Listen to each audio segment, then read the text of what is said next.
Greetings, my geeks, nerds, gamers, and lanners. It is I, your host, Mr. G63, and I want to welcome you to Enticement Gaming. Today, we are having a look at Elteria.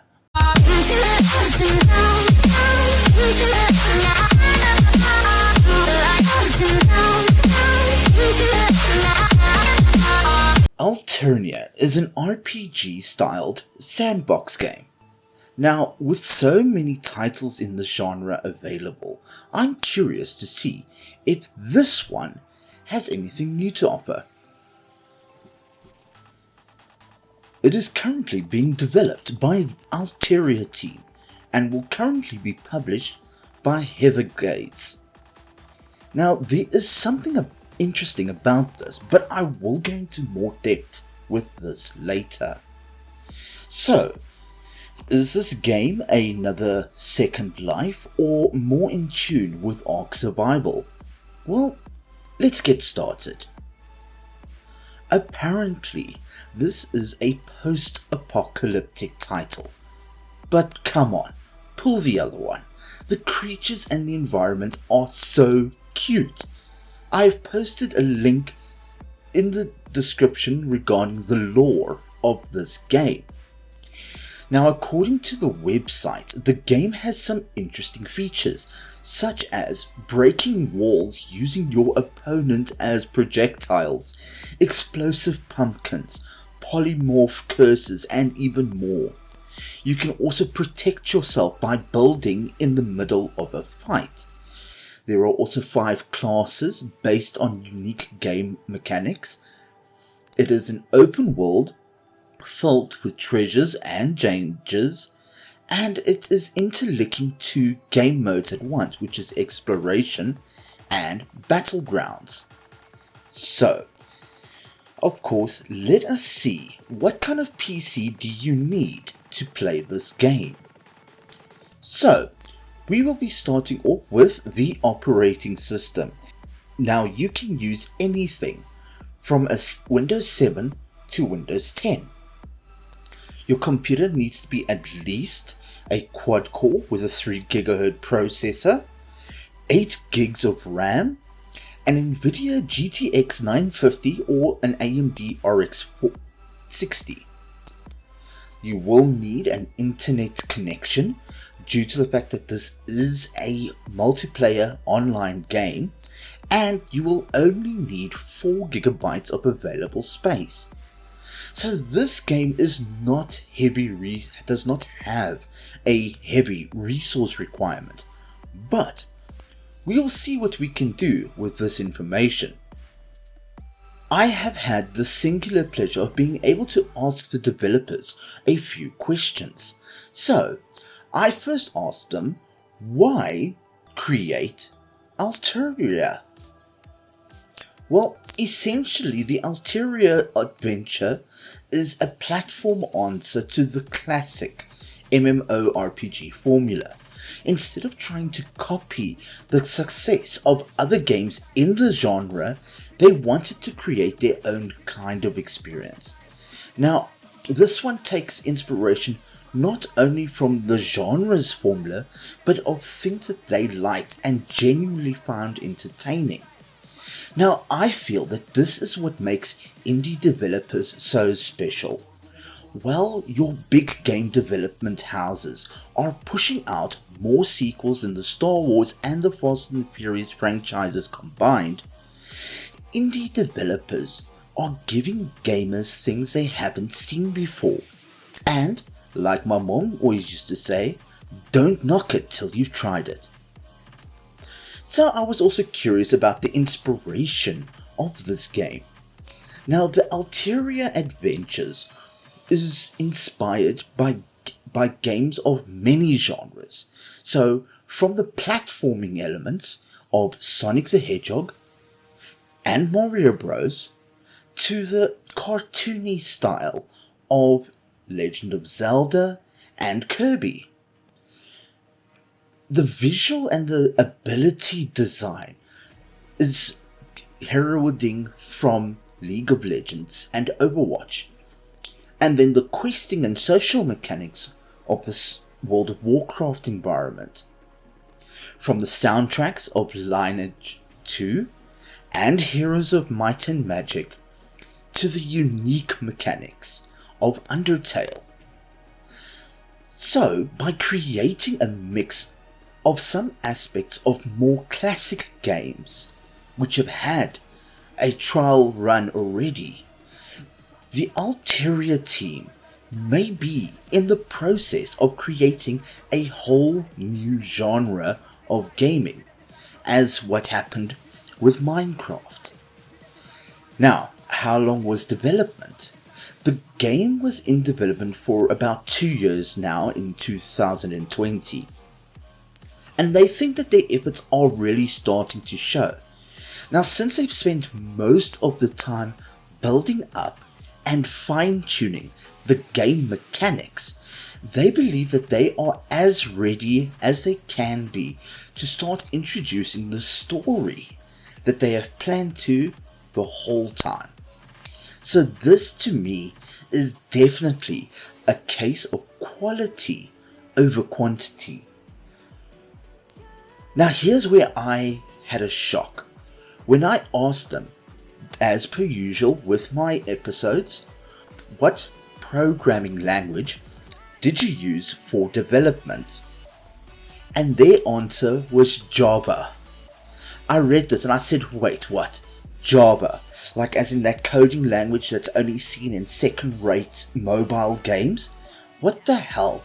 Where on God's green earth do you take this and get this? To me at least, this tells me that these guys are really up to the challenge by not using existing game engines like most developers do, where they use the Unreal Tournament or the Unreal Engine or the Unity engine. They are actually building something themselves. Now, from this, I think we can truly expect something different. What was the greatest difficulties that they experienced when creating this game? Now, I know this as a coder, as a designer, and as well as a YouTube video editor and content maker. The greatest difficulty was always to let go of something that they have spent a lot of time developing, once they realized that it did not fit into the Elteria adventure. Now, over development time, they've had to cut out quite a lot of features that proved to be detrimental to the feel of the game that they wanted to create. So hear that, big game developers? If it's hurting your game, leave it. You know who I'm talking to. So, next I asked, now what do you want this game to be known for? The one thing that they want this game to be known for is being fun to play. And this is exactly why they are paying so much attention to the gameplay mechanics, to build customizations and an easy to follow yet interesting story. This way, as many players as possible could find something that makes the Elteria adventure fun for them in particular, whether it be the story, the platformer elements, or the recently implemented PvP mechanics. And I think this is also where most games lose the plot. Games were always there to be fun, not for harassment or for a money grab, just for fun. Now, what tips would the developers give us, the Elteria players? They say, try out new things. They have implemented a number of different callings or character casts. They've also included monster abilities and magic items with varied mechanically different effects, so that your own dream character build may be just a few minutes of gathering and crafting away. So they guess try out new things is also applicable to the real life as well. I asked the developers from the Elteria team what tips would they give to a new game developer, and they say, whatever game you make it fun to play, one way or another. They never guessed that this would need to be stated, but as we know, here we are. So I decided to go and have a look and see what makes Elteria different from other sandbox games. Okay, I know this game is still in alpha, and that we should not club it to death so soon. So I'm going to try and be gentle, but in saying that, I also need to be fair. So, of course, onto the enticement rating statement. Now, is the game easy to understand? The current gameplay is surprisingly smooth and the controls are a bit fiddly. I'm not really a big fan of fiddly controls. There are a lot of tools, and it also has this unusual tab function that allows you to access some of the controls which already have hotkeys attached to them anyway. So maybe they could adapt this as a wheel dial selector instead. So for now, I'm going to give it a 5 out of 10. Is it fun? Yes, I love the interesting battles and the crafting functions in this game, which makes me think a little bit about Fortnite. However, there is no NPC chatter, which means a lot of reading. So I'm going to have to give this a 6 out of 10 for fun. Next is clean code. Now, yes, there are still a lot of bugs in this alpha version, such as mismatched locations, like bouncing when you haven't touched anything. I was having an issue at one stage with a lack of air control, which has caused me to plummet to my death over and over and over again. Now, we must take into consideration this game is still in alpha, and that more development will need to take place before their release. So with a very heavy heart, I must give them a 4 out of 10. Sound and ambience. Now, the background music and sound effects are a bit cartoonish, but if you take the artwork into consideration, it is right on the money. I love the cute sounds and noises that you come across in the game. However, there seems to be a missing link with the situational music, which allows the player to know when they are in battle. So I will have to give a whimsical 7 out of 10. Task complexity. The tutorial of this game goes by quite quickly, and you can miss out on what to do if you do not read the instructions. So I found that moving from location to location, but like other sandbox games, there is no real story to go on, and crafting to get your building on is quite easy. I would add a shopping list function, sort of like what Creativers has at this moment, within the crafting menu, so it can show you what you need to get from the world. So I would give this a modest 7 out of 10. Customizations. Now, besides the basic key mapping, there's not a lot of customization going on currently in the game, but this may differ from the released game, so I would give this a 5 out of 10. Also, I didn't see any way to customize the look of your character, so all characters tend to have a male or female build, and without the armor, everyone looks the same. Even if you could change the colors of the character's skin, hair and clothing would be an improvement. But for now, I have to give it a 5 out of 10. The difficulty settings. Now, since we are busy working with the alpha build, there is only one server available, and with this there is no difficulty setting to speak of. There is an option where you can select PvP in the game, but this only allows you to combat other players who have selected the PvP option. Now this does cause a bit of confusion, as you see players attacking other players without being able to join in. So I think that having a separate PvP server would definitely remedy this.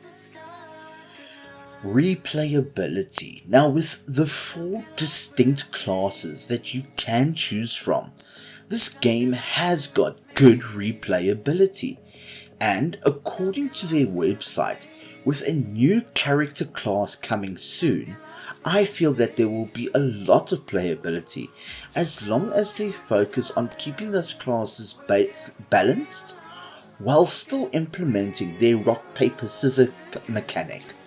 I feel that this game could be epic, but for now I will give it a 7 out of 10. Visuals. Now, as a post-apocalyptic game, the visuals make no sense. The environment lets me think of some Pokemon adventure where everyone is happy.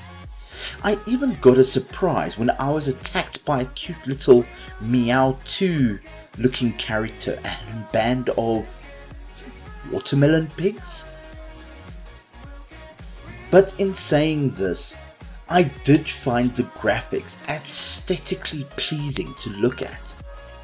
They did incorporate a day and night cycle, but they did not try to overcompensate the environmental effects, like adding guard rays for example. This actually makes the visuals even better.